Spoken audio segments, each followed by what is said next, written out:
Hello friends, आज का हमारा टॉपिक है वाइट सेरगेसो सी, जिसके लेखक है जीन रेज। इस नोवेल को पब्लिश करवाया गया था 1966 ईस्वी में। इसका सेटिंग रखा गया है जमाइका और इसका जेनर है पोस्ट मॉडर्न। ठीक है, तो चलिए इसके मेन कैरेक्टर्स के बारे में जान लेते हैं। तो हमारा फर्स्ट कैरेक्टर है एंटोनेट।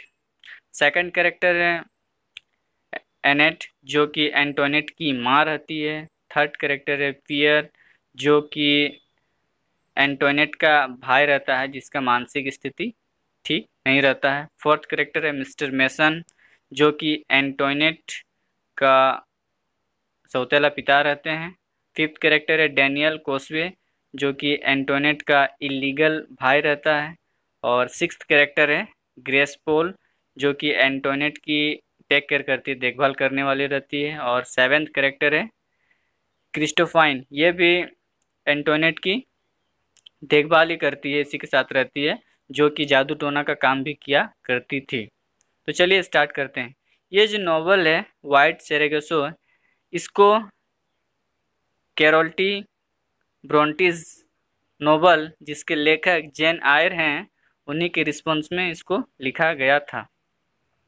इस नोवेल को तब लिखा जा रहा था जब यूरोप में स्लेवरी एबोलिशन एक्ट 1833 लागू किया जाने वाला था, मतलब 1833 में लागू किया जाने वाला था, जिसका मतलब था कि जितने भी लोग ब्रिटिश गवर्नमेंट के गुलाम थे उन्हें अब आज़ाद कर दिया जाएगा।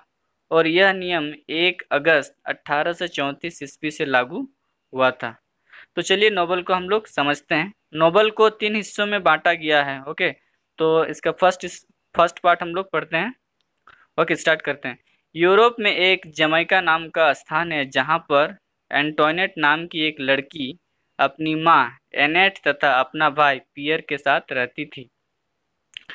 पियर का मानसिक स्थिति ठीक नहीं था। ओके, जब यूरोप में स्लेवरी एबोलिशन एक्ट लागू किया गया तो सभी लोग इधर उधर बिखर गए, जिस कारण से काफ़ी लोगों को गरीबी का सामना करना पड़ रहा था, जिसमें एंटोनेट को भी अपने परिवार के साथ गरीबी का सामना करना पड़ रहा था।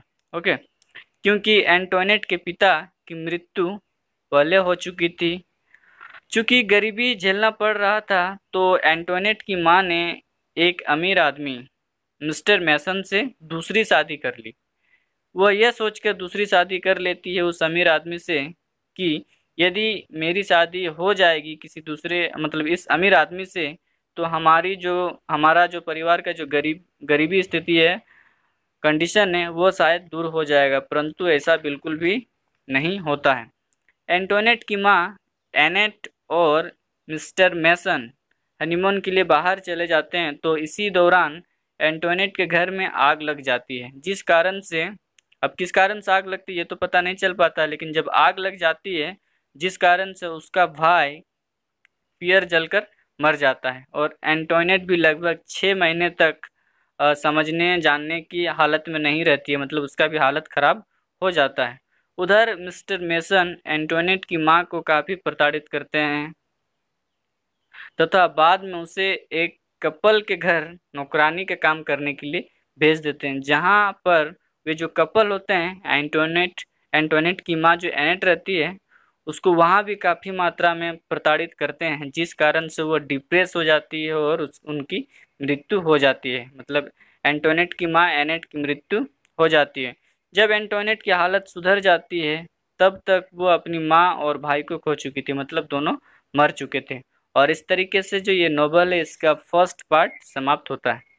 तो दूसरे पार्ट में एंटोनेट एक स्कूल को ज्वाइन करती है। ओके, जहां उसे जीने की कला तथा जीवन के वैल्यूज़ के बारे में बताया जाता है।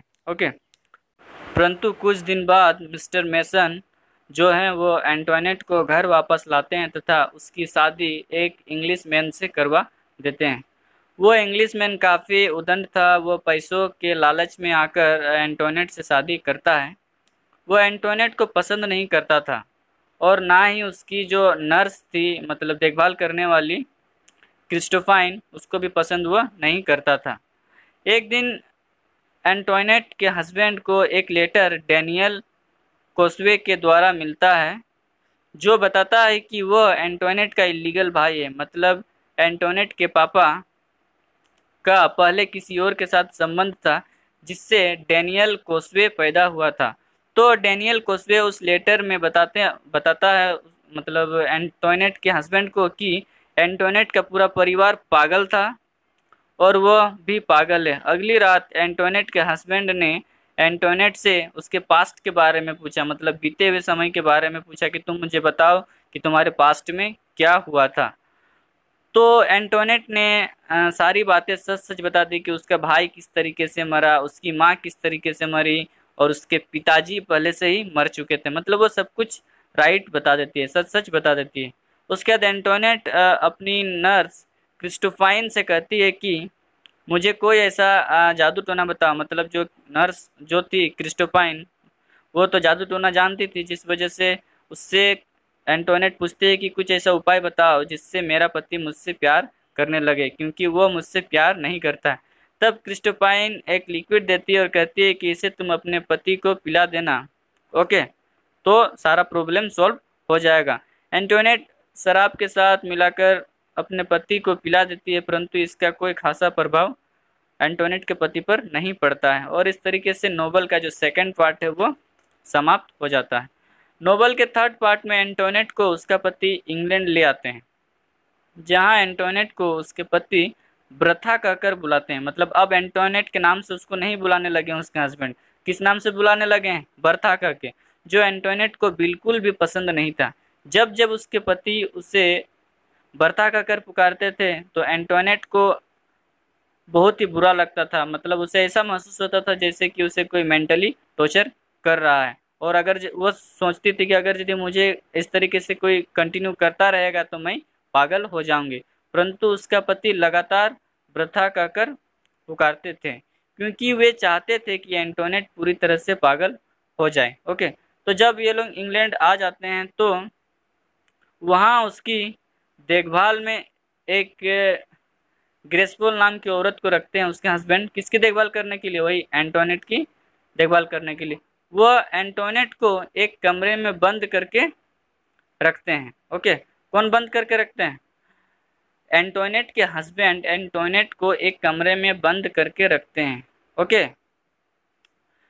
और और जब वो बंद हो जाती है एक कमरे में, तो उसका जो माइंड था वो टोटली डिप्रेशन में चला जाता है एंटोनेट का। वो अजीब अजीब तरीके से सोचने लगती है, अजीब अजीब ख्यालात आने लगते हैं उसे, अलग अलग तरीके की गजब गजब सपने आने लगते हैं।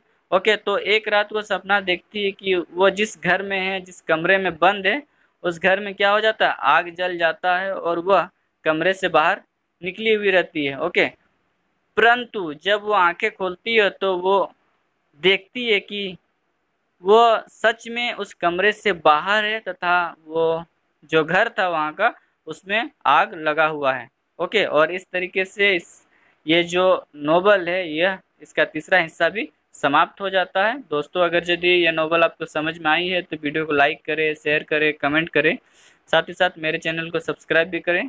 मिलते हैं नेक्स्ट वीडियो पर। Thank you so much.